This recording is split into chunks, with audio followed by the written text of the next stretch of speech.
On June 28, 1914, the streets of Sarajevo were calm, almost ordinary. People gathered along the road, curious to see the royal motorcade passing through their city. No one in that crowd could have known that within minutes, the sound of gunfire would echo far beyond Bosnia, far beyond Europe, and far beyond imagination. That single moment would soon pull the entire world into a war unlike anything humanity had ever experienced. To understand how this happened, we must first understand the world before the gunshot. Europe at the start of the 20th century believed itself to be the center of civilization. Technology was advancing rapidly. Railways connected cities. Factories produced wealth and weapons at unprecedented speed. Many believed that modern society had grown too advanced for large-scale war. That belief would prove dangerously wrong. Europe was dominated by powerful empires. The British Empire ruled across continents. France controlled overseas territories and remained a major military power. Germany, unified only decades earlier, had risen quickly and demanded recognition as a global force. Russia stretched across vast lands, rich in manpower, but struggling with internal instability. Austria-Hungary, one of the oldest empires, was slowly weakening under the weight of internal divisions. Austria-Hungary ruled over dozens of ethnic groups who did not see themselves as Austrian or Hungarian. Among them were Slavic populations in the Balkans, many of whom dreamed of independence. These dreams were encouraged by Serbia, a small but fiercely nationalist state that believed it was destined to unify Slavic peoples into a single nation. To Austria-Hungary, this was an existential threat. Russia supported Serbia, not only for political reasons, but also for cultural and religious ones. Russia viewed itself as the natural protector of Slavic nations and was eager to expand its influence in the Balkans. Germany, fearing encirclement by Russia and France, planned unwavering support to Austria-Hungary. France, still haunted by its defeat in the Franco-Prussian War, aligned itself with Russia. Britain, while cautious, was committed to preserving balance and protecting neutral nations.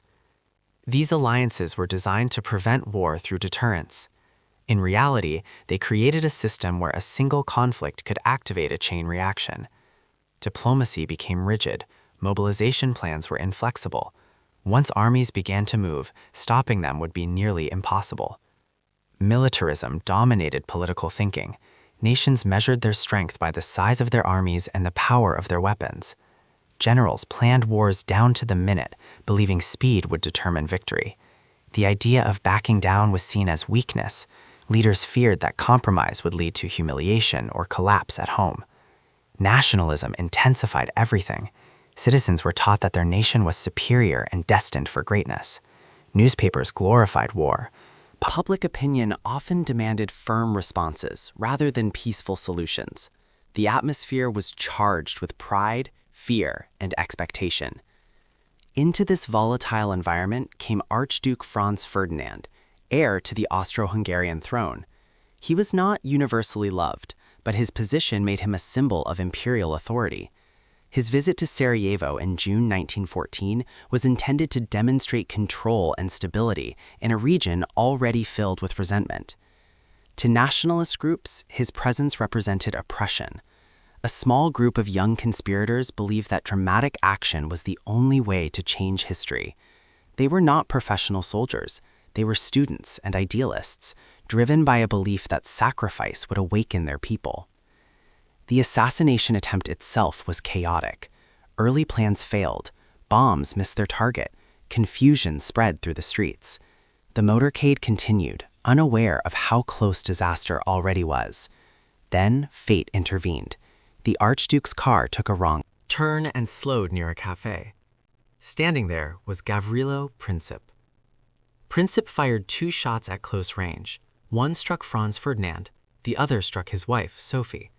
Within minutes, both were dead. The assassin was arrested. The crowd dispersed. On the surface, it looked like a tragic but isolated act of violence. Behind closed doors, however, governments began making decisions that would change the world. Austria-Hungary saw the assassination not merely as a crime, but as an opportunity. Leaders believed Serbia was responsible, either directly or indirectly. More importantly, they believed this was the moment to destroy Serbian nationalism once for all. Germany encouraged this view, promising full diplomatic and military support. Austria-Hungary drafted an ultimatum to Serbia that demanded extraordinary concessions. Some demands would have effectively placed Serbia under Austrian control. Serbia accepted most of the terms, hoping to avoid war. It refused only those that violated its sovereignty. That refusal was enough. Austria-Hungary declared war on Serbia. What followed was not inevitable, but it was extremely likely.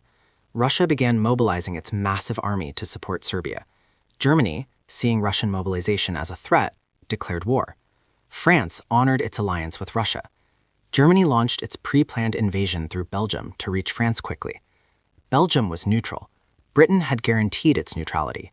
When German troops crossed the border, Britain entered the war. In a matter of days, Europe was engulfed. What shocked the world was how quickly modern warfare destroyed old assumptions. Generals expected short campaigns. Soldiers marched to the front believing they would be home within months. Instead, machine guns cut down waves of infantry. Artillery bombardments reshaped entire landscapes. Casualties reached levels never seen before. By the end of 1914, the war had settled into trench lines stretching from the North Sea to the Alps. Switzerland. Soldiers lived underground for months at a time. Mud swallowed boots. Rats fed on corpses. Disease spread easily. Fear was constant. The battlefield became a place where survival depended as much on luck as skill. Technology continued to escalate the horror. Poison gas drifted silently across no man's land. Tanks attempted to break stalemates. Submarines attacked shipping lanes. Aircraft introduced war to the skies. Civilians were no longer distant observers. Entire societies were mobilized for total war. The assassination of Franz Ferdinand did not cause these developments. It revealed the weakness of the international system. Leaders believed escalation could be controlled. They were wrong. Each decision narrowed the path back to peace until no alternatives remained. By 1918, the cost was staggering. More than 16 million dead, millions more wounded. Entire empires collapsed. Austria-Hungary ceased to exist. Germany was defeated and humiliated. Russia descended into a revolution. The peace that followed was unstable, filled with resentment and unresolved tensions.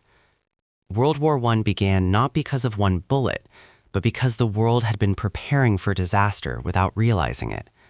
The bullet fired in Sarajevo did not create war.